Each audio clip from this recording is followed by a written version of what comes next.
কিছুক্ষণ আগেই শেষ হলো উচ্চ মাধ্যমিক এডুকেশন বা শিক্ষাবিজ্ঞান 2024-এর পরীক্ষার এমসিকিউ এর উত্তরগুলো দেখাবো, কিন্তু তার আগে একটা ম্যাজিক দেখাই আমাদের সম্রাট এক্সক্লুসিভ সাজেশন বই থেকে। তোমাদের বড় প্রশ্ন লেখা হয়েছে একটি করো, এই দুটোর মধ্যে থেকে, মানে 4-এর প্রশ্ন। ম্যাজিকটা দেখো, আমরা বের করছি সম্রাট এক্সক্লুসিভ সাজেশনের 88 পৃষ্ঠা, যেখানে প্রশ্ন রয়েছে বয়স্ক শিক্ষা কি। দেখো, বয়স্ক শিক্ষা এর লক্ষ্য, ঠিক এই প্রশ্নটাই এসেছে এক দাগে। তারপর আমরা চলে যাব 81 পৃষ্ঠাতে। এটাও দেখে নাও যে মুক ও বধির শিশু। দেখো, মুক ও বধির শিশুদের শিক্ষাদান পদ্ধতি, অর্থাৎ একটা লিখতে হবে, দুটোই কমন অথবা সহ কমন। পরে একটা লিখতে হবে, এটাও তোমাদের দেখিয়ে দিই, কর্মের জন্য শিক্ষা। তোমরা কালকে যারা রাতের লাইভটা দেখেছিলে, অনেকেই বলে পরীক্ষার আগে ভিডিও দেখা নাকি খারাপ, তো তারা উপকৃত হয়েছো কিনা আজকে আমাকে কমেন্টে লিখে জানাও। কালকের ভিডিওটা যারা দেখেছো, শেষ মুহূর্তে যারা ঘুমোওনি, ঘুম পাচ্ছিল না, তাদের জন্য যে ভিডিওটা পোস্ট করা, কর্মের জন্য শিক্ষা, কর্মের জন্য শিক্ষা, তা এটা আমাকে অবশ্যই তোমরা কমেন্টে লিখে জানিও। কম্পিউটারের উপযোগিতা, এটাও দেখিয়ে দিই, 104 নম্বর পৃষ্ঠা, কম্পিউটারের উপযোগিতা। অর্থাৎ এখানেও তোমাদের একটা করতে হবে, দুটোই কমন। এবার চলে আসি প্রশ্ন। এখানে একটা অঙ্ক থাকে, অঙ্কটা তোমরা জানো যে অঙ্কটা তোমরা প্রয়োগগতভাবে, মানে যারা প্র্যাকটিস করেছো তারা কমন পাবে। 3টের মধ্যে থেকে বলা হয়েছে দুটো করতে। তাহলে আমরা চলে যাব আমাদের বইয়ের 9 নম্বর পৃষ্ঠা। এটা বড় প্রশ্ন কিন্তু, মানে হচ্ছে 8-এর প্রশ্ন। 9 নম্বর পৃষ্ঠায় মনোযোগ শিক্ষাকে, এই যে মনোযোগের প্রশ্ন, মনোযোগটাই আমাদের এসেছে। তারপর আমরা দেখব প্রাচীন অনুবর্তন 24 নম্বর পৃষ্ঠাতে। দেখো, এটা প্রতি বছর আমরা মিলিয়ে দেখাই। প্রাচীন অনুবর্তন, শিক্ষাক্ষেত্রে প্রাচীন অনুবর্তন, কোনো কিছু বানানো কথা নয়। দেখো, মাত্র এইটুকু বই, 104 পাতার বই, এইটুকু ছোট্ট, তোমাদের প্রশ্নের থেকেও ছোট সাইজের বই, তার থেকে কিন্তু সব কমন এসেছে। চলে যাব লাস্ট পৃষ্ঠাতে। এখানে দুটো লিখতে হয়, 6 দাগে, প্রশ্ন থাকে 3টে। আমরা চলে যাব বইয়ের 50 পৃষ্ঠা, 51 নম্বর পৃষ্ঠাতে, এটা 50 নয়। স্বাধীন ভারতের প্রথম শিক্ষা কমিশন কোনটি এর সুপারিশ? স্বাধীন ভারতের প্রথম শিক্ষা কমিশন হলো বিশ্ববিদ্যালয় শিক্ষা কমিশন। বিশ্ববিদ্যালয় শিক্ষা কমিশনের সুপারিশ, এটা হুবহু কমন। আর 63-তে আমরা চলে যাব। 63, 64-তে আরও দুটো রয়েছে। 63 প্রশ্নটা কি ছিল?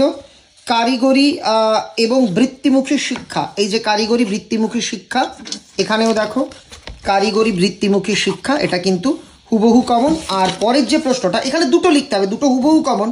মাধ্যমিক শিক্ষা সংক্রান্ত কোঠারি কমিশনের সুপারিশ, এই যে যেটা আছে এটাই একটু ঘুরিয়ে এসছে, মানে এইখান থেকেও 3টে কমন। তাহলে তোমরা দেখতে পারলে সম্রাট এক্সক্লুসিভ সাজেশন বই থেকে প্রতিবারের মতো এবারও কমন। 2025-এর জন্য বই কিন্তু আমরা খুব তাড়াতাড়ি প্রকাশ করব, আগামী 4 মাস পরে প্রকাশিত হবে। যারা আজকে আমাদের ভিডিও দেখে বা বই পড়ে ভালো পরীক্ষা দিয়েছো তাদের অভিনন্দন। এক দাগের এমসিকিউ, শিখনের শেষ স্তর হলো প্রত্যভিক্ষা, অপশন ডি। আমি এডুকেশনের টিচার নই, উচ্চারণ ভুল হতে পারে, তার জন্য সরি। জি উপাদান প্রয়োজন হয় সব ধরনের কাজে, অপশন সি হবে এখানে। তারপর 3 দাগ, বহু উপাদান তত্ত্বের প্রবক্তা থার্স্টন। আর টাইপ অনুবর্তনটির নামকরণ কে করেছিলেন? উত্তর হবে স্কিনার।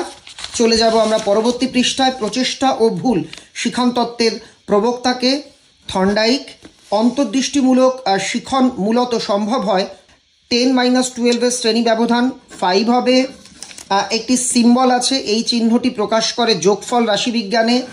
তারপর 7, 10, 11, 14, 15, 16, 18 স্কোরগুলির গড় হবে 13। এবার চলে যাব পরের পৃষ্ঠাতে, 10 নম্বর পৃষ্ঠা। ভারতের সংবিধানের কত নম্বর ধারায় এই কথা লেখা আছে? 45 নম্বর ধারাতে বলা আছে স্বাধীন ভারতের প্রথম শিক্ষা কমিশন বিশ্ববিদ্যালয় শিক্ষা কমিশন, মুদালিয়ার শিক্ষা কমিশন 1952-তে গঠিত হয়। ভারতীয় প্রথম শিক্ষা কমিশনের সভাপতি ডক্টর ডিএস কোঠারি হবে। স্বশাসিত মহাবিদ্যালয়ের কথা কোন কমিশনে বলা আছে? জাতীয় শিক্ষানীতি 1986-তে বলা আছে।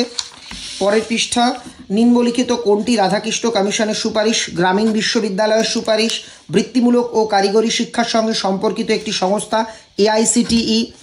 প্রোগ্রাম অফ অ্যাকশন আর কি, এটা কবে গঠিত হয়? 1992। কমন স্কুলের কথা আর কি উল্লেখ আছে কোঠারি কমিশনে। পরের প্রশ্ন, ভারতের জাতীয় প্রতিবন্ধী দিবস কবে?